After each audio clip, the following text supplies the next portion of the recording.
उत्पन्ना एकादशी की कथा। सतयुग में मुर नामक एक भयंकर दैत्य था।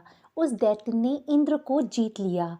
तब इंद्र ने शंकर जी से प्रार्थना की कि हे शंकर, हम सब देव मुर दैत्य के अत्याचारों से मृत्यु लोक से बुरा जीवन व्यतीत कर रहे हैं। आप इस दुख से छूटने का उपाय बताइए। तो महादेव जी बोले, हे देवेंद्र, आप विष्णु भगवान के पास जाइए। इंद्र अन्य देवताओं सहित क्षीर सागर में गए। भगवान शेषशैया पर शयन कर रहे थे। भगवान को शयन करते देख इंद्र जी ने उनकी स्तुति की कि हे देवेश, आपको बारंबार प्रणाम है। हे दैत्य संहारक, आपको बारंबार प्रणाम है। हमारी रक्षा करिए। समस्त देव दैत्यों से भयभीत होकर आपकी शरण में आए हैं। आप संसार के कारक और कर्ता हैं। आप जगत की उत्पत्ति, उसके पालन और संहार हो। आप सारे संसार का उपकार करते हो। सूर्य, इंद्र, अग्नि, मंत्र, तंत्र, यजमान, यज्ञ, कर्मकर्ता आदि सब आप ही हो। आप सर्वव्यापी हो। शरण में आए हुए की आप रक्षा करते हो। अब आप हमारी रक्षा कीजिए। देवताओं की ये करुण वाणी सुनकर भगवान बोले, हे देवताओं, आप कौन सा दैत्य है जिसने आप सबको जीत लिया है? इंद्र बोला, हे भगवान, प्राचीन काल में नाड़ी जंग नामक दैत्य था। उसी के पुत्र का नाम मुर है। उसकी राजधानी चंद्रावती है। मुर ने अपने बल से समस्त विश्व को जीत लिया है। देवताओं को देवलोक से निकाल दिया है। आप उस दैत्य को मारकर देवताओं की रक्षा कीजिए। इंद्र जी के ऐसे वचन को सुनकर भगवान बोले, हे देवताओं, मैं तुम्हारे शत्रु का संहार करूंगा। आप इंद्रावती नगरी को चलो। जब भगवान देवताओं के पीछे इंद्रावती नगर पहुँचे, उस समय मुर अनेकों दैत्यों के साथ युद्ध भूमि में गरज रहा था। युद्ध होने पर असंख्य दानव विविध अस्त्र शस्त्रों को धारण कर देवताओं से युद्ध करने लगे। भगवान विष्णु युद्ध क्षेत्र में आ गए और सुदर्शन चक्र से उनके शस्त्रों को नष्ट करने लगे। इस युद्ध से अनेकों दानव मारे गए। दैत्यराज मुर भगवान के साथ युद्ध करता रहा। भगवान मुर को मारने के लिए जिन शस्त्रों का उपयोग करते वे सब उसके तेज से नष्ट होकर उस पर पुष्पों के समान गिरने लगे।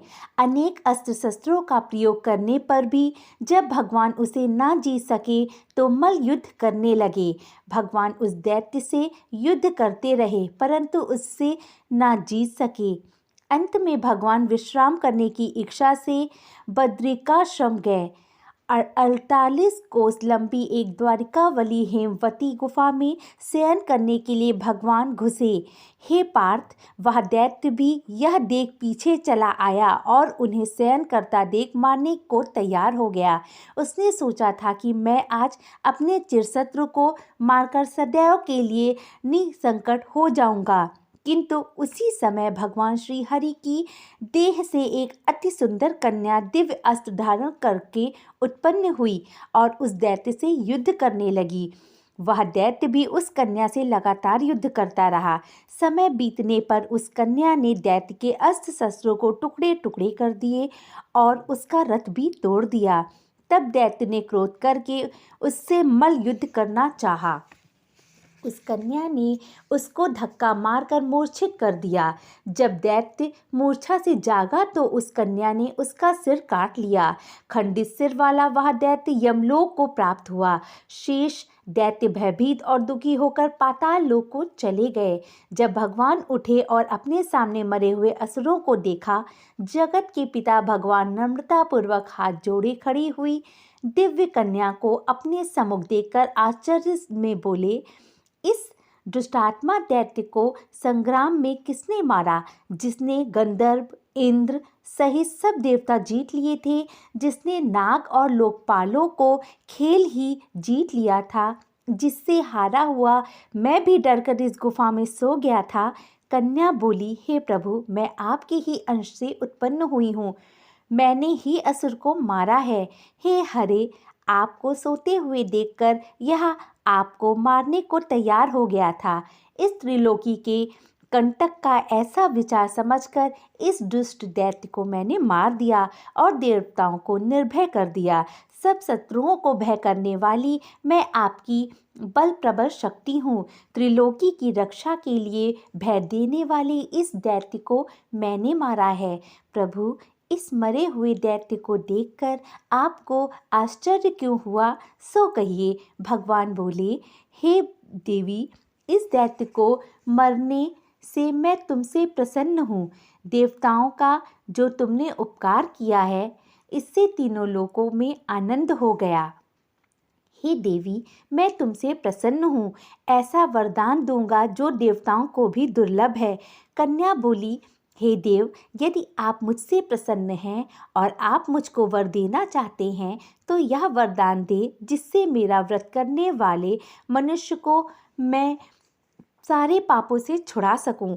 उपवास का जो पुण्य है उसका आधा पुण्य स्वयं काल भोजन करने वालों को और आधा एक बार भोजन करने वाले को मिले। जो कोई इंद्रियों होकर एकादशी का व्रत करेगा बैकुंठ को प्राप्त होगा। इंद्रियों को वश में करके अनेक सुखों को भोगेगा। हे भगवान, मुझे यह वरदान मिले कि जो कोई आज उपवास करे अथवा स्वयं काल भोजन करे उसको मोक्ष मिले। भगवान बोले, तथास्तु, ऐसे लोग त्रिलोकी में विख्यात होकर बैकुंठ में वास करेंगे। मेरी परम शक्ति तो एकादशी को उत्पन्न हुई है, इससे तेरा नाम उत्पन्ना एकादशी होगा। व्रती के सब पापों को नष्ट करके मैं अक्षय स्वर्ग दूंगा। तृतीया, अष्टमी, नवमी, चौदसी, एकादशी ये तिथियां मुझको विशेष प्रिय हैं। एकादशी का व्रत सब दान और सब तीर्थों से अधिक फल देने वाला है। इस प्रकार उसको वर देकर भगवान अत्यंत ध्यान हो गए और एकादशी अत्यंत प्रसन्न हुई। हे कुंती पुत्र, इस तरह से एकादशी की उत्पत्ति हुई है, जो सभी पापों को नष्ट करने वाली सिद्धदात्री अति पवित्र तिथि है। हे अर्जुन, पक्ष का भेद ना करके दोनों पक्षों में व्रत करना चाहिए। द्वादशी युक्त एकादशी सबसे श्रेष्ठ है।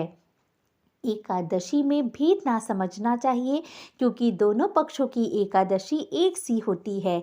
जो लोग एकादशी का उपवास करते हैं वे गरुड़ ध्वज भगवान के बैकुंठ लोक को जाते हैं।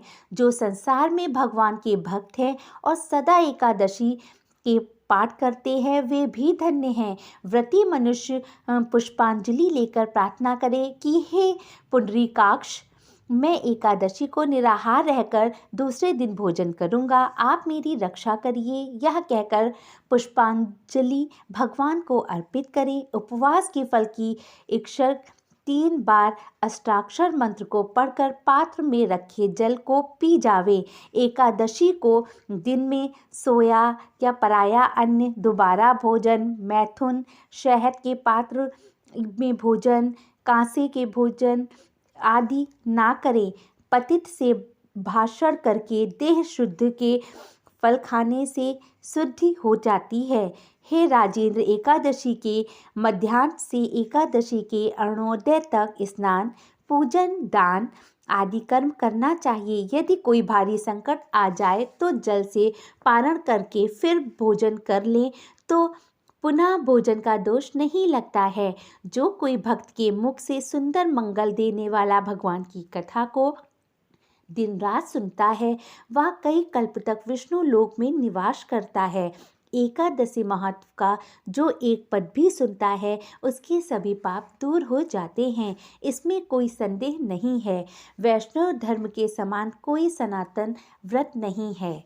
बोलिए विष्णु भगवान लक्ष्मी मैया की जय।